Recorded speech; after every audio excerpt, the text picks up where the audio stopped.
What is clearly a scam but is so normalized people don't notice. I just paid for the privilege of setting up my router. My cable company recently started trying to charge me for my router, which I own. I got a notice saying we noticed an error in billing and we will be charging you for the equipment rental starting in December. The fuck you will. I have every receipt from every cable or phone transaction I've ever done for that exact reason. I paid outright for my router so I wouldn't be renting their shitty equipment at $12 per month. Now they want to charge me for my own property. After receiving that notice I hopped right onto customer service to get it resolved, and they directed me to their loyalty department because they could best handle it over there. I cut off the conversation and just cancelled my service. Cable companies are pure scum. Mobile game ads that show gameplay of a Call of Duty or Skyrim-style game but in reality are just a spin-off of Candy Crush. Rent-to-own furniture and appliances. Manufacturers refusing documentation to private repair enterprises and requiring you to get your products fixed by the dealer. Basically, the reason for the right to repair movement. Ticketmaster. The Verizon $1 scam. Verizon tacked on a $1 fee onto 8% of their customers' bills each month, so over the course of the year, they did it to every customer, about 150 million. Their rationale was, 50% wouldn't notice and just pay the charge, or would notice and wouldn't spend any time fighting a $1 charge. 50% would notice the charge and call to have it removed. Of those, 35% would get frustrated while on the call and give up. This added approximately $120 million to the bottom line each year, 3 total, until caught. Once caught, they paid a $25 million fine. Those registries that people pay money to, name a star. Funerals and everything to do with them. The funeral industry has insane pricing. Some of the funeral homes and vendors are even predatory, getting grieving families to pay upwards of tens of thousands of dollars, because that's what the deceased would have wanted. Printer ink. Often, the point isn't the not noticing, but the having a lack of better alternatives. Planned obsolescence, where products are deliberately designed to have a defect or worse performance shortly after the warranty has expired. Edit. Wow, thanks for all the upvotes and the rewards. Here are 2 examples on how companies can influence how long a product can last. Using inferior materials and critical components, like using soft metal screws or cheap plastic instead of metal and stress-bearing parts. Companies know how long these components on average last, so they can strategically place them. Designing the product so that components that often need replacing cannot be replaced by just anyone. An example is that a lot of products now have batteries that you cannot replace yourself anymore. Sometimes they are even so designed that even independent repair shops will have a hard time replacing these components. It is not only phones, but can be any electronic product. IDK. If anyone remembers power balance bracelets from the early 2000s. A lot of celebrities and athletes advertised for them and they claimed to improve your balance and overall health. Well, being a rubber bracelet made in a factory, it was all nonsense, but they still sold millions of units before shutting down. A new company owns them now and you can still buy them though. Edit. Yes lol. I heard about this from a Danny Gonzalez video. Here is the link. If you tell me the truth, I won't get mad. Mom. Having to pay $100 plus for glasses. Most mega churches. I remember an interview with Kenneth Copeland talking about how he needed a private jet to spread religion. Listen up. Everything is a scam. Everything. But if you send me $19.99 I can show you how to turn the tables on the scammer and get his money. Limited time offer, send money now. Paying for cable TV. The whole idea of paying was to create a revenue stream separate from that of marketing. There are a few out there, HBO, I think, but generally we pay to access the content and still have to spend 20% of the time sitting through commercials. Then streaming comes in and we're free of advertisements again, for a bit. Now YouTube has tons of ads and other streaming services are talking about adding ads as well. Netflix starts doing ads. I'm going right back to torrenting. Edit to ad because I can't reply to everyone lol. I either do Netflix or find it free to stream on those weird websites you need ad blockers for. I've noticed their ads are through product placement in their original content. I prefer this way of advertising far better than seeing Flo the Progressive Lady 80 times in one Hulu stream. Edit to ad. Fuck Progressive, fuck Flo and all of the other progressive characters, and a huge fuck you to everyone who works on progressive marketing. A guarantee way to never receive by business. The games at fairs, carnivals. Annual college tuition increases. Why aren't they held to a competitive pricing model as opposed to having to take out a mortgage to go to school? Everyone wants to talk about government paying for college education, but there is no conversation on why is it that expensive anyway. Especially when some unis have endowments in the billions that just the interest on those funds could literally pay the tuition for everyone that goes through the door. Update.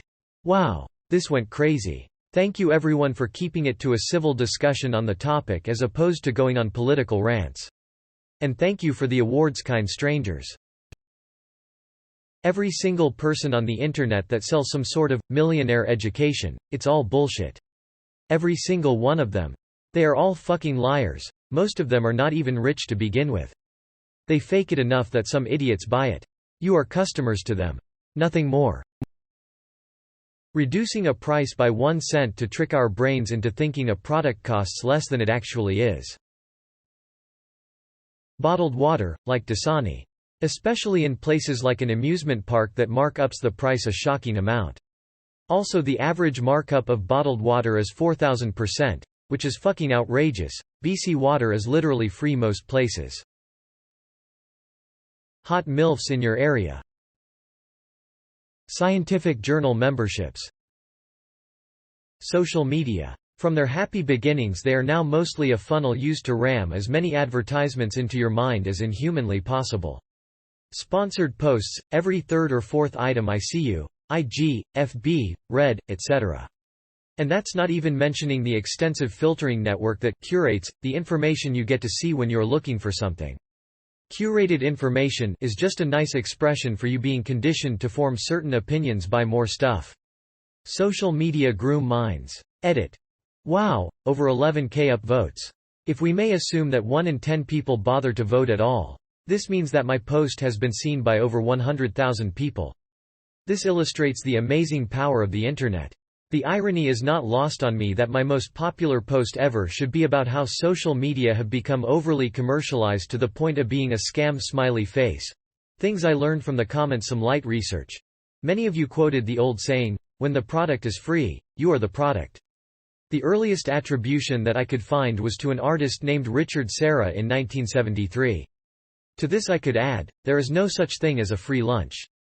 Building and running the internet is not free. In fact, several sources state that the internet consumes over 10% of the global electricity supply. Let that sink in for a bit. Using 10% of the global electricity supply is equivalent to running about half the USA, or Germany, Canada, South Korea, France, UK, Italy.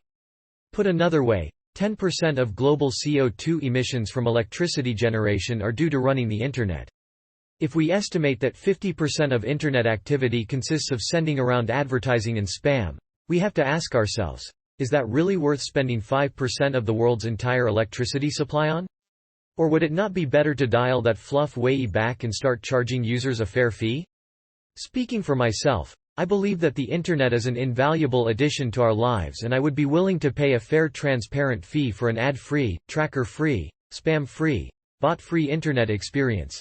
Certainly if that means that we will also save 5% of the world's global electricity. Note that I am not saying the internet should be censored, far from it. Of course, designing and implementing something like that will be very difficult. I think we will need to look to the EU for innovations in this space. I also learned that my ad blocking settings were overdue a refresh. I found that on my iOS, iPhone, iPad, in particular, it is hard to find effective ad blockers. This is due to the fact that Apple does not allow browsers other than Safari on iOS. The Firefoxes and Chromes you download on those devices are simply copies of Safari with a different jacket slapped onto it, for which Mozilla and Google pay Apple a pretty penny, no doubt. This means that spectacularly effective open-source ad blockers that should work on Firefox and Chrome and the like, won't work on your iPhone and iPad.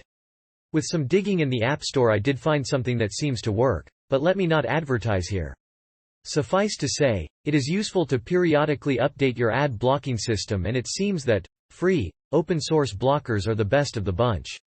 Am I contradicting myself by saying that 1. I am willing to pay a fair price for my internet use, but 2. At the same time I am installing ad blockers?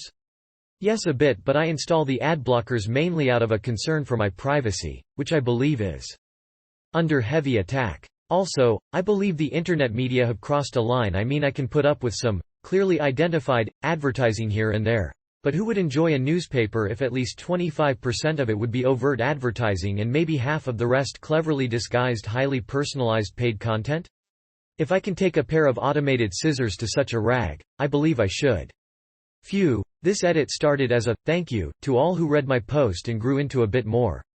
Perhaps I should start a discussion thread of my own because, clearly, the rampant commercialism on the internet annoys a great many of us. Doing your own taxes, and paying to use a privately owned software, or a service, when the government could totally do it for you, send you the details, and ask if it's correct. Edit. I want to mention that I'm in Canada, which is similar to the US in this regard. I use the free version of the TurboTax software and file for free, but they make the free version intentionally incomplete, so I miss out on tax savings. Edit #2. Thanks for everyone's free tax software suggestions. Simple Tax and Studio Tax sound great.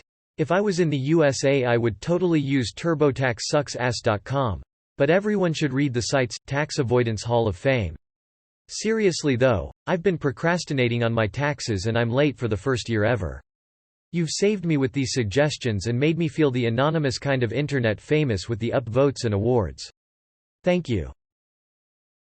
College textbook prices. It's crazy how ridiculous expensive they are, putting even more of a financial burden on students. Members of Senate, Congress, and presidential candidates, collecting money from corporations, big donors, and hiding it in campaign accounts, PACs and super PACs, and then doling it out as they like. They no longer act as a government of the people and for the people.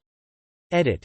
Since people are reading this and responding, I recommend you get to know and understand the approach of Lawrence Lessig, and his approach to reform, which is well thought out and taking root. Link. Back to base security system monitoring huge scam. My smart home security system alerts me faster than ADT ever did. Biggest offenders. When you don't answer the call, they will send out someone and will charge you a fee, and every time your system messes up, it will send false error codes to the monitoring station, which they will charge you a huge fee to fix, and oh, if you want to disconnect it, the guy I spoke to from ADT was going to charge me $250 call out $50 for every 15 minutes he was at my house, and the job would have taken at least an hour. They said. They may need to go into the roof. No, I just called a security installation electrician and he said $50 call out and $30 for every 30 minutes he was there, but that was depending on the type of job. He was at my house for 5 minutes. Power off, remove power wires from control box, *, protect the wire so it's safe, replace cover on control box. Done. He only charged $50. Compared to ADT's service, which would have cost about $450. ADT hardwired it into our power system, without telling us what circuit they plugged into. Basically one flip of a switch outside. And the system turns off. Edit. Jesus Christ, 1000 upvotes. I guess people really don't like ADT or those companies. Diamond rings for marriage. Basically the entire wedding industry. Starting a new life together? Why not plunge yourselves into thousands of dollars of debt? Anything people do because of tradition is ripe for scamming. Marriage? Scam. Funeral? Scam. Baby shower gifts? Wildly overpriced. Marriage is actually great for health insurance and reduced taxes. You're thinking of weddings, which are a scam.